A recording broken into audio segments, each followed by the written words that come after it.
এবার যে ভোট হয়েছে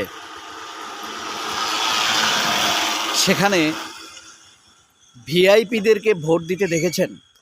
ডক্টর ইউনূসকে নিশ্চয়ই আপনারা ভোট দিতে দেখেছেন। তিনি যে ব্যালট উঁচিয়ে ধরেছেন। পুলিশ প্রধান বাহরুলকে ভোট দিতে দেখেছেন। তারপরে আপনার ডিজিএফআই এর প্রধান, গোয়েন্দা বাহিনীর ডিজিএফআই এর প্রধান, তাকে ভোট দিতে দেখেছেন? হয়তো দেখেননি। সেনাপ্রধানকে ভোট দিতে দেখেছেন? সেনাপ্রধান না, ওয়াকার হাসিনার সেনাপ্রধান, বাংলাদেশের না, তাকে ভোট দিতে দেখেছেন? আচ্ছা সত্য করে বলেন তো, ইউনূসকে তো আমরা অক্ষম বলি। তিনি হয়তো তাকে সারাউন্ডিং করে রেখেছে, ঠিকমতো হয়তো তাকে কাজ করতে দেওয়া হয় নাই, তাই না? এই যে আমার পিছনে যেই বসতিগুলো দেখতে পাচ্ছেন, এখানে কিন্তু কিছু মানুষ বসবাস করে, তারাও ভোট দিয়েছেন। এখন যে তাদের ভোট দেওয়ার মধ্যে, তাদের আমার যে আমরা ভোট দিয়েছি, আমাদের ভোট দেওয়ার মধ্যে আর ওয়াকারুজ্জামানের ভোট দেওয়ার মধ্যে কোনো পার্থক্য আছে? কোনো পার্থক্য কি আপনারা ধরতে পারছেন, বুঝতে পারছেন? আসলে বলেন তো, আমরা যতই কথা বলি, যা বলছিলাম, ডক্টর ইউনূসকে আমরা যতই অকর্মণ্য বলি না কেন, ওনার জন্যই এই সরকার টিকে ছিল। নয়তো এই সরকারকে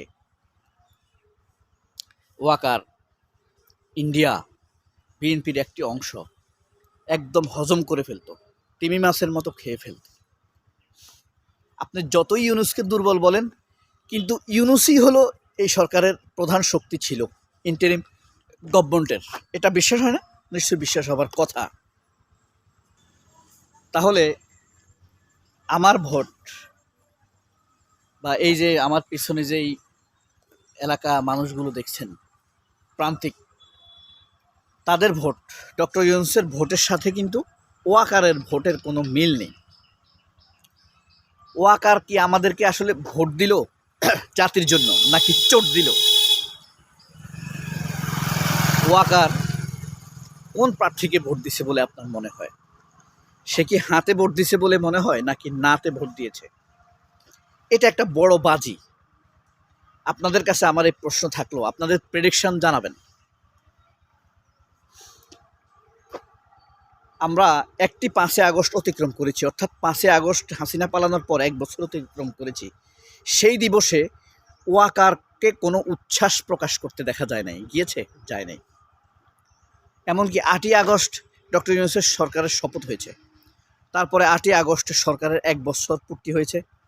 সেই দিবসে ওয়াকারকে আমরা কোনো উচ্ছ্বাস প্রকাশ করতে দেখিনি। এমনকি জুলাই শহীদদের জন্য ভালোবাসা প্রকাশের ক্ষেত্রে, শ্রদ্ধা জানানোর ক্ষেত্রে, মনে রাখবেন, জুলাই শহীদদের জন্য শ্রদ্ধার কোনো বিকল্প নেই, কোনো বিকল্প নেই। তারা কেবল আমাদের কাছে শ্রদ্ধাই পাবে, ভালোবাসা পাবে, দোয়া পাবে।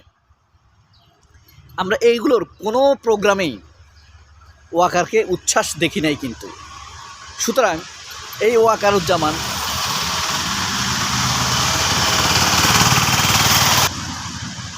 হায়ের পক্ষে থাকবে নাকি নায়ের পক্ষে থাকবে, এটা আপনার ভালো করে বুঝেন। তবে এইটা ভাবতে পারি, সে নৌকা নাই তো, এখন হয়তো ধানকে দিয়েছে, এবং সে এখানে ভোটও দিত না। লাস্টে এসে সে কিন্তু কখনো বেকায়দায় পড়েছে, আবার কাটিয়ে উঠেছে, কখনো ডক্টর ইউনূস সরকারের বিরুদ্ধে প্রশাসনকে ব্যবহার করেছে, কখনো আনসারদেরকে ব্যবহার করেছে, কখনো সংখ্যালঘুদেরকে ব্যবহার করেছে, কখনো ইসকনকে ব্যবহার করেছে। হ্যাঁ, কিন্তু তাকে আন্তরিক দেখা যায় না। সূক্ষ্ম একটা জিনিস মনে করাই দেই, ইউনূস সরকারের শপথ গ্রহণের পর যে আনসার বিদ্রোহ হয়েছে, সে আনসার বিদ্রোহ দমন করতে ওয়াকারের কত মিনিট লাগতো? ওয়াকার নির্দেশ দিলে 5 মিনিট লাগতো। ইভেন কি যে আশেপাশে আর্মিরা ছিল, তাদের কত মিনিট লাগতো? 5 থেকে 10 মিনিট লাগতো। কিন্তু এটা দমনের জন্য হাসনাত আবদুল্লাহকে ভার্সিটি থেকে মিছিল নিয়ে আসতে হয়েছে। আবার হাসনাত আবদুল্লাহ মৃত্যু পথযাত্রী হয়েছে, নিশ্চয়ই আপনারা ভুলে যাবার কথা না। অর্থাৎ ওয়াকারের আন্তরিক সমর্থন প্রথম থেকেই কিন্তু ছিল না। এইটা কিন্তু ব্যাপারটা পরিষ্কার। You agree or disagree, it's your matter, but think you have any logical point to disagree with this point? No. এই পয়েন্টকে আপনি কোনোভাবে, এটা একটা আন্তরিকতার প্রশ্ন, এটা ভালোবাসার প্রশ্ন।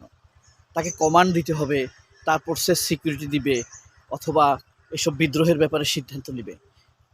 হি never did any work to stable this government, অর্থাৎ ডক্টর ইউনূস গভর্নমেন্ট।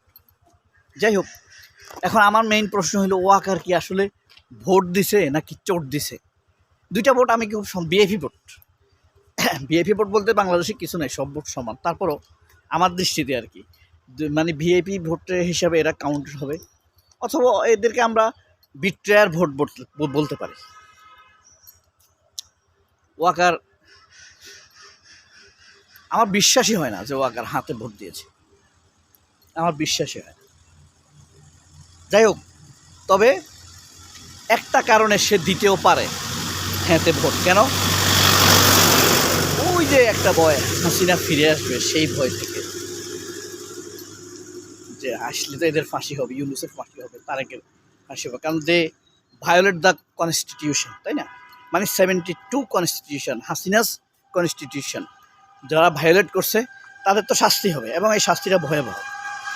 সেই শাস্তিটা ওয়াকার করবে যদি তার সত্যিকার অর্থে সে ব্যাপারে ভয় থেকে থাকে, তাহলে সে দিতে পারে। কিন্তু সেই ব্যাপারে কি তার ভয় আছে? না।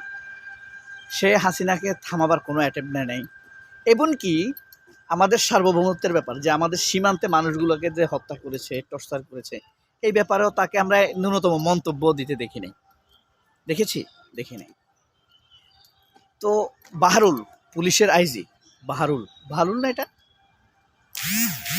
এইটা এক শয়তান। আর আরেক শয়তান হলো কে? এই ভোট, ও আকারের ভোট, আমাদের চোট, জুলাই বিপ্লবের চোট। জুলাই বিপ্লব যত সুন্দর হবে, এই দেশে জুলাই বিপ্লবের মর্যাদা যত বেশি থাকবে, হ্যাঁ, এই দেশের স্ট্যাবিলিটি, সৌন্দর্য, অগ্রগতি তত চমৎকার হবে। মনে রাখবেন, জুলাই বিপ্লব মানেই হলো হাসনাত আবদুল্লাহর স্বচ্ছতা, সার্জিস আলমের একাগ্রতা। জুলাই বিপ্লব মানেই সাদেক কায়েমের শুদ্ধতা। জুলাই বিপ্লব মানেই ডক্টর ইউনূসের নির্মলতা। তো জুলাই যত তরতাজা থাকবে, স্বচ্ছ থাকবে, সুন্দর থাকবে আমাদের হৃদয়ে, ততই এই সুন্দর হবে আমাদের বাংলাদেশের ভবিষ্যৎ। এটা আমার আশা। তারেকের কাছে কি আপনি সেই আশা করেন? মানে যে প্রধানমন্ত্রী হতে যাচ্ছে, যদি তার তকদিরে থাকে? লিখবেন কমেন্ট বক্সে। সবাই অনেক ভালো থাকবেন। আল্লাহ হাফেজ। আসসালামু আলাইকুম।